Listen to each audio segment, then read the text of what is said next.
So I want to talk about something that has been bothering me so much for a while now. And if you've been online, I bet you've seen it, right? Women post a video about something that their husband does that like hurts them or embarrasses them. It just kind of feels off to the audience. And it's usually framed in the video as a joke or a casual story or one of those like marriage moments, right?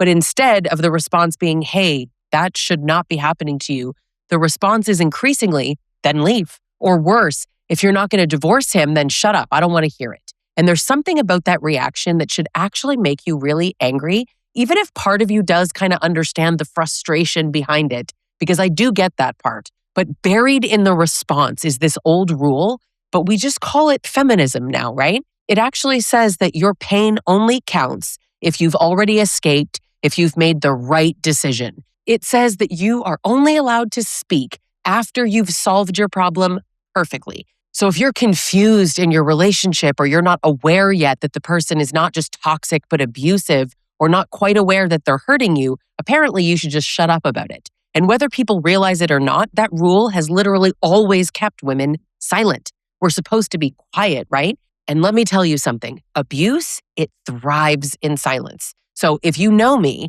when somebody tries to tell me to be quiet or that victims should be quiet, I only get louder. I rarely address other women as a problem, but this is for the women who want other women to stop complaining about their husbands and partners. Listen up. So if you're new here, I'm Lisa Sonni. I'm a relationship coach who specializes in abusive dynamics and trauma bonds. And I'm also someone who's in a decade-long abusive relationship. And I had no idea that I was being abused. And I didn't wake up one day knowing exactly what was happening and what I needed to do, and neither do most women. I built this channel because education was the thing that finally broke through all of the confusion for me. It all started to make sense. It wasn't silence that helped me. It wasn't being told to shut up. It wasn't being told to just leave. And honestly, women are being shamed for not leaving fast enough or well enough. So if this kind of conversation matters to you, hit subscribe. What I want you to hear really early on is that confusion is not some kind of character flaw. It's not like only dumb women get in abusive relationships. We get conditioned over time. And the way that we respond to women when they speak while they're still inside an abusive or toxic relationship can either help us or hurt us. Now, here's how I keep seeing this play out online, right? A woman posts something that her husband does. So here's what I keep seeing play out online. A woman posts something that her husband does, like an example that I saw. He bought himself his favorite cake on her birthday because he doesn't like hers, right? Now, in the video that I'm talking about, her favorite cake is red velvet. His favorite cake is carrot cake. So that's what he gets her. He says he can't bring himself to buy red velvet. Now, I've got a strong opinion on the dude, but I want to talk about her. They both appeared in the video. She tells it lightly. She's kind of laughing, but it's kind of an awkward laugh because, that's how women are taught to talk about their own disappointment, right? But other women in the comments are responding very strongly, right? That's not okay. That's selfish. That's kind of cruel. What the hell? My husband would never. And the original poster comes back with, I don't know why everyone's attacking him. My God, it's not that deep. He's a really good husband. He does a lot of nice things for me too. And suddenly all the commenters supporting her immediately turn against her. It's literally women being like, nah, I have no sympathy for her. She's not leaving. It's her own damn fault. And now, like, if you're going to defend him, then I no longer care. Can we slow down? Let's slow down, okay? There's actually two things happening here at once. People are not wrong to feel irritated or frustrated when they're asked to literally witness harm that she posted on the internet and then simultaneously told he's not that bad. Like, what on earth, right? The whiplash is real. I totally understand that. But defending him doesn't mean that she's not being harmed. It means that her bond with him is still intact. She's still attached to him. And maybe seeing it costs her too much. How does telling her to shut up about it help her? Please tell me. The truth is, even if it doesn't help her, other women will see that video and see the comments, and they will know to avoid relationships exactly like this one. Talking about this matters. A lot of women are not posting this because they enjoy being treated badly, or they're trying to be like, look how awful he treats me. They're posting because they are reality testing. They're saying something out loud that has been happening and they can't really pinpoint it. And they're kind of checking to see if the discomfort has a name. They're checking to see if other women agree or if they're being dramatic, like he probably told her she's being, right? What's the big deal that I don't buy you your cake? Who cares? Carrot cake's great, right? You can imagine. But when the response is this intense from other people, it actually can push women more into a defensiveness. Because now the acknowledging of the truth doesn't actually just mean facing her relationship. She also has to face all of the public fallout, right? Now, her survival logic is there, right? If we treat it like weakness, society really just wants like a perfect victim, right? And women are never the perfect victim. We want someone who did everything perfectly and then leaves immediately. And it's the first time he ever hurt her feelings. And she's like, that's it, I'm done. Except for, of course, the massive contradiction in, oh my God, you left your husband because you guys don't like the same kind of cake. What we know is that women are always wrong. But listen, anybody who understands trauma bonds and unhealthy attachments understands that all this insight comes in waves, not all at once. This shows up consistently in abuse research and in the work of domestic violence experts, such as myself and all the people who actually study this and research it. Women are always trying to minimize the harm. Why do they do this? Because they're trying to preserve safety and attachment at the same time as realizing that maybe they're not married to the nice guy after all. There's also this kind of fantasy floating around online that women always know exactly what they're dealing with, right? They're consciously choosing it. He got her the wrong cake. He treated her badly. Oh, she stays. That's it. She's choosing it. I don't care. That's actually not how conditioning works. Most women were raised inside a system, patriarchy, right? And it tells them marriage is hard. Men are just like this. Don't be so sensitive. Don't make a big deal out of nothing. It's just cake. So when something hurts, I'm telling you, our first instinct isn't to go, that's abusive. It's to laugh, to make it softer, to frame it as kind of relatable. You know, husbands, right? Always leaving their socks on the floor. But when other women say, no, girl, that's not normal, I'm telling you, we feel completely destabilized. We don't feel free, just destabilized. And sometimes that is the first crack. We want to break apart the conditioning. If we just shut women up at the exact moment that they start to realize something, like just barely, we're not protecting them. We're actually reinforcing the silence that keeps them stuck and enables abuse. So I want to talk about something else that's happening completely underneath this trend, and I find it so disgusting. There is a moral hierarchy forming among women, right? The women who left are seen as what? Strong and evolved, enlightened, feminists, right? Girls.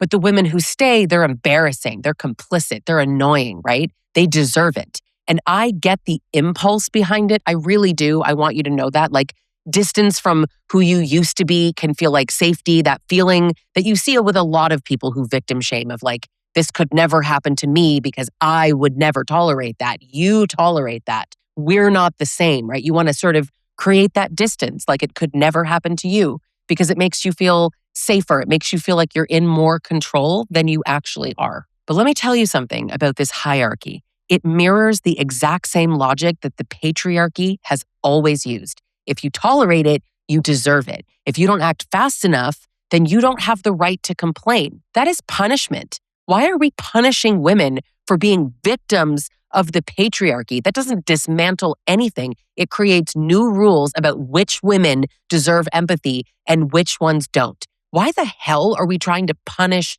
victims of abuse? Why can't women just respond with, I'm sorry you're going through that.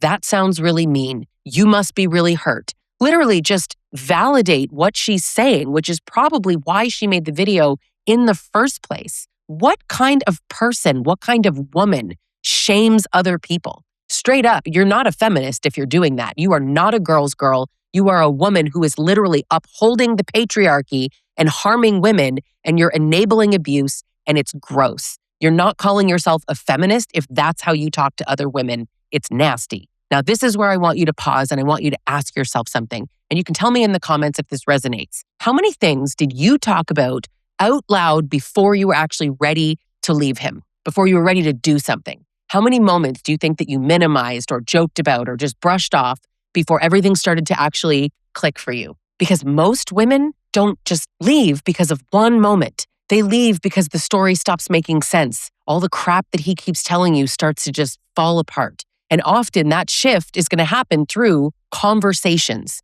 exposure, through hearing other women name what you never got to name. Silence was never the thing that freed women, right?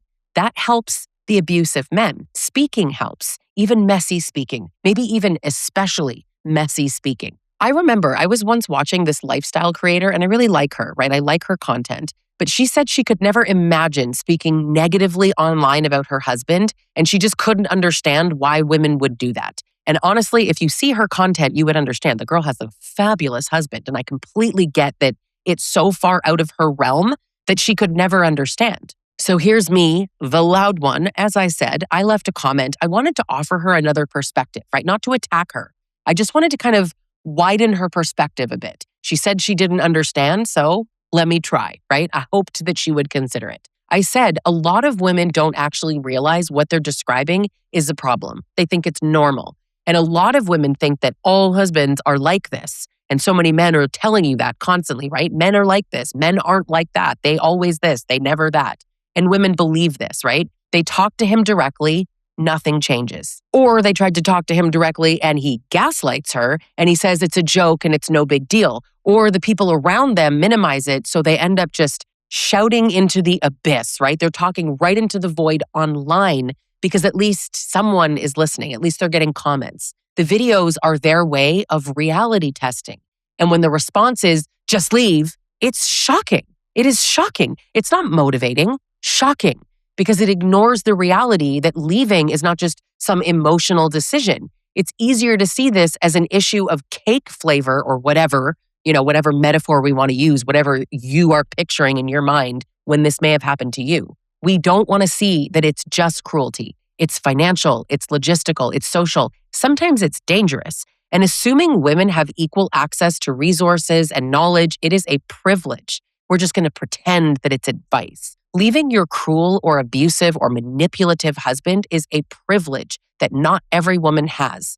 And as an aside, I actually want to say that creator, she received my comment really well. She said she had never even considered that before and that it made sense. And I felt good knowing that I had opened her up just a little bit to consider a different perspective. And frankly, that's what this video is. I want to change your perspective. We live in a world that gives women completely contradictory messages. Try harder, be more patient, don't throw away a marriage, but if you're unhappy, that's your own fault for staying.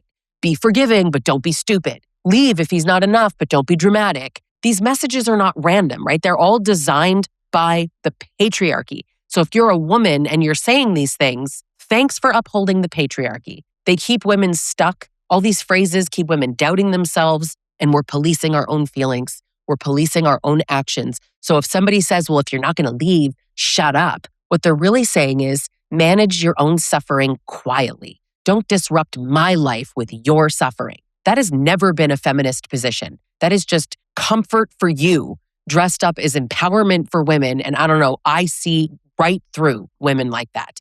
If you do this, you're enabling abuse, period. That's it. And that's why I keep saying that education matters. Talking matters. Naming patterns matters. I made a video called 8 Signs Your Husband Hates You for a reason, because so many women genuinely do not realize what they're living inside of.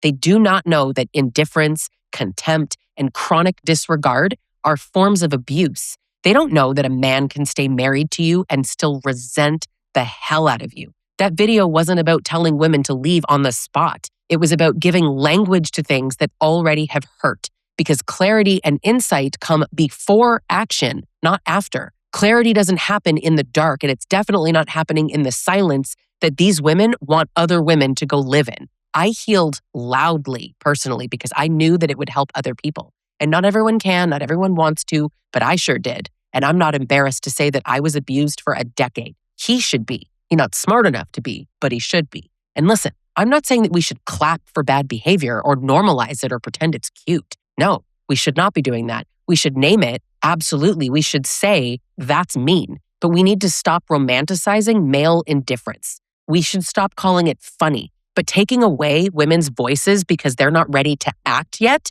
it doesn't make you evolved. It makes you unavailable. And availability and support, that is what actually changes things. I've said this, abuse, it thrives in silence and isolation. The patriarchy doesn't want women comparing notes. Evan Stark talks about this when he describes coercive control as something that survives because it's invisible and normalized. Visibility disrupts that. Let these women make the videos, comment on the videos, repost the videos. Even if you're not helping her, you're helping women. I am so tired of hearing about the women that won't leave are terrible and the women that won't leave deserve it. I want you, if you think like that, to sort of gently check in with yourself. What do you think your reaction is protecting? Who do you think you're protecting? Maybe it's your own nervous system. Sometimes you're angry at the system, and I get it. Sometimes it's grief for all the time that we've lost. Now, all of this makes sense, but I'm telling you,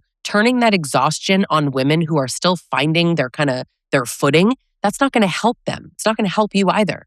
You don't have to hold everybody's story, right? You're allowed to step back. Go ahead and step back. Stepping back is not the same thing as silencing. You can have a boundary, but the other is just a reenactment here. There's two versions of it. Which side are you on? Now, I want to say this really clearly before I wrap up. Women speaking about what's happening in their marriages isn't the problem. That's not the problem. It's part of the solution. And these stories are going to educate younger women. They denormalize mistreatment. They give language to experiences that women were just always taught to just shut up and take. And so often, they become the first crack in the conditioning that is going to keep so many women stuck. So let's keep doing it together. Keep the door open. It makes us uncomfortable, and that's fine, but we need to do that. We need to sit in that discomfort if we're going to maintain dismantling the patriarchy like feminists want. Now, if this makes sense to you, subscribe. And if you're at a place where you want more support, whether it's private coaching or group programs or being inside a community like She Rises Collective, where these conversations are held with care, come. Thanks for watching, and I'll catch you in the next video.